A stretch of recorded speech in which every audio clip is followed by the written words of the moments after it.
Thank you very much for joining me, gentlemen, this afternoon. It's such a huge discussion, and there's so much speculation and differing opinions on how best to stimulate economic growth. Firstly, let me get your takes on the GDP decline.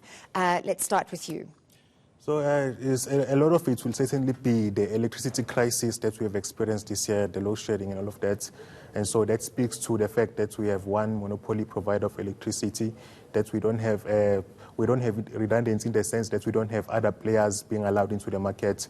And so that's up to the Department of Energy to license other players so that we're building that redundancy into that system so that if Eskom fails for some reason, for example, right now they are standing at 500 billion rands debt. So if they fail for some reason, like you have private players who can fill in the gap. And so some of it will be part of that. But a lot of it will also be the fact that we just simply haven't recovered from the economic crisis of 2008. And we seem to have, we have been on a very low growth trajectory since then. So that will be part of it. So part of the debate is also austerity versus stimulus. What is your view, sir, on austerity versus stimulus as it affects the role players that you represent? Yes, I mean, obviously we are in this crisis precisely because of the austerity policies that have been pursued. In the past 10 years of the devastating crisis, which, I'm glad the Free Market Foundation acknowledged that we haven't really recovered from. I mean, part of the story of this crisis, of course, is the issue of, electricity, supply shortages, so far as electricity supply is concerned, but also is a broader, world, situation because the slowdown in the world economy, but also, the trade war between China, US, all of these are affected, and I think it's reflected in a much more significant decline in the exports, that are not being factored into this occasion. And I think for me, it speaks to the chronic crisis of world capitalism that I'm sure my friend here will not agree that is a real problem. So just on the stimulus versus austerity story, so here, my friend here from South 2 says that we have been implementing austerity for the past 10 years. Now, if you look at the numbers, GDP debt to GDP went from 22.6% and the fiscal surplus, which means that we were actually spending less than what we were taking in taxes, and so it went from that and went to 55.6% now, and the fiscal deficit. So and it's a widening fiscal deficit. So every year we have to borrow more and more and more to fund this fiscal deficit. So if it says that austerity has been the rule for the past 10 years, then surely we wouldn't have seen debt to GDP go from 22.6% to 55.6%. I mean, the numbers speak for themselves. Yeah, and surely the ANC's policy about economic stimulus have been clear, that stimulus has been the driving force of their economic policies. Yeah, no, that's what we've seen in the past 10 years or even more than that. So this is the problem. And even last year we had, in September 2018, it was a 50 billion rand stimulus package was announced. And it doesn't seem to have, what it does, all the only three industries that have grown in this first quarter of GDP, that it has been government, finance and personal services. So government has grown, but the rest of the economy is suffering. Manufacturing is suffering, and agriculture is suffering, which speaks to things like EWC, for example. And so we see that the fiscal stimulus idea has failed, and even in countries which have been looked at in terms of the research, you see that fiscal stimulus has failed and the fiscal austerity has actually worked. Look at countries like the UK, which have actually recovered from the crisis, which chose austerity. I'm going to bring in our guest from Cape Town here, Matthew Parks, who is the Parliamentary Officer for Cosatu, and I want to find out your reaction to specifically two industries, manufacturing and mining, which were hard hit, according to perspectives from various economists, specifically by Eskom's blackouts in February and March this year. What is the impact on those you represent in terms of economic or the lack of economic growth? Look, the economic stats are a wake-up call to all of us, to government, to workers, to business. Workers cannot afford to keep carrying the can forever. Workers, including our members and including workers across the entire spectrum of the economy, have been battered by rising levels of unemployment. We've seen every week thousands of workers in the mining industry, in agriculture, in the financial industries being retrenched. This is a wake-up call for all of us. We cannot continue on this path. We've had a very positive presidential job summit in October last year with good commitments by government and by business to protect vulnerable jobs, to create new jobs. Yet since that time, we've seen business running away from its commitments. And in fact, we've seen thousands of workers being retrenched by business left, right, and center. We've even seen the state-owned enterprises themselves defying the government's mandate by freezing posts, by wanting to retrench thousands of workers. What we really need to see is a business developing a social conscience. They must realize that they can only survive if South Africa grows.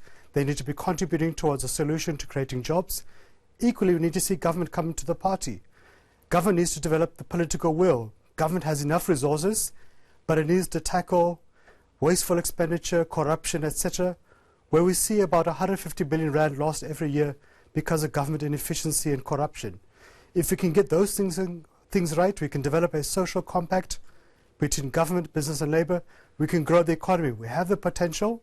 We can't afford to continue to sleep on the job, but now is the time. We can't afford to continue ignoring the reality of a ticking time bomb forever. We've got the President's State of the Nation address coming up on the 20th of June. What do you expect to see in terms of changes or restructuring to economic policy to do exactly that, to grow a compact between business, between the private sector, between government, to redistribute resources and to grow jobs specifically? I think there's a very key point to be made here. One is that this latest step is the most crushing end to, what, we call Ramaphoria, the whole artificially manufactured excitement, idea around the election of Ramaphosa, almost as if that just by electing, a pro-market, president, you can talk the economy into recovery. And I think we've always argued that it's not underlined by a strong, fundamentals so far as economic growth, and therefore it will come to an abrupt end. And I think this is what we've seen. What we do not expect is a fundamental shift in the policy. But also, the point I'm trying to say is that, as I've said, this speaks to a very chronic crisis of capitalism, because people have spoken about, business confidence. The reality is business is not investing. Business is not investing because they're not making enough profits. And that is because of the poverty, an increasing poverty of the working class. And hence, I do not understand, what the Free Market Foundation speaks about, that there's not been austerity when workers have been losing jobs. Workers have, been facing most brutal attacks on their conditions of work, from wages not increasing, at the rate of profit, at the rate of inflation, to, cuts in benefits. And every attack that we have seen in the past 10 years as the industry is trying to restructure at the expense of the working class is part of the reason that we're unable particularly to recover at the level of a demand that could, boost the economy going forward. And we're saying that this presidency has clearly indicated that they want to continue with the same policies. And I think the discussion here, I'm not going to really focus so much on Free Market Foundation, but so much on comrades of Cosatu who have supported this president. And I'm saying to them, obviously we do not agree, that the ANC is ever going to give a solution to the chronic crisis, that is faced by the working class of increasing unemployment, the poverty of our people, that is worsening. We are saying that there is a need for an action, and that, that action must happen now. We are challenging Cosatu leadership as we are challenging FEDUSA and other key sectors of the organized labor movement, that we need to unite, we need to act.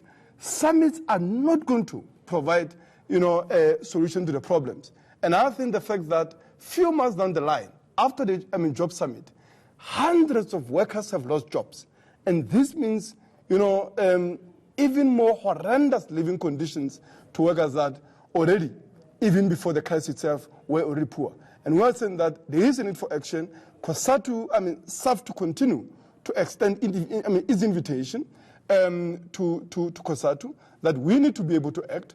We have committed to embark on a program of rolling mass actions, including occupation of all major cities in demand for jobs. And how are these jobs going to come about?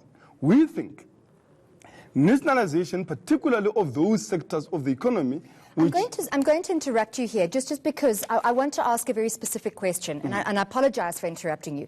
But isn't part of the problem in South Africa is that we continue to speak about economic policy from a political perspective? So everyone's got their own politically driven view of what economy or economic policy should be, and nobody is speaking from the same economic sensitive policy perspective. So what I would say is that, okay, if you want workers to prosper, the best thing that you would do is that you will allow them, the markets to invest freely, which means, and fiscal stimulus crowds out the markets. So what it does is, first of all, it increases taxes on business, so there is less available to invest. Not only business, but consumers as well, and the middle class who are not able to save money and invest in the economy. And secondly, what it does is that it crowds out the private sector because it misallocates resources. So people the money will chase government investment projects, which are not necessarily productive. Because just think about it practically. Government is a few hundred people deciding, let's say you have nationalization, for example, you have a few hundred people in government deciding where to invest all the country's money, whereas now we have millions and millions of consumers and investors deciding every day where to allocate those resources, and that tends to bring about the best results because all of those people are chasing profits, whether you are a third cook seller in the corner or all the way to the multi-billion rand CEO of a company. So you want productivity. So the best thing for workers, if you want to help workers, you will abandon fiscal stimulus, you will deregulate the economy, and you will allow the private sector to invest. With the private sector, it's all of us. It's not just a few. We're going to come back to this point. We've got to go briefly to allow another guest to come in. We continue our story of the week, which is discussion of the GDP drop. Very soon. Do stay with ENCA now. This is Story of the Week.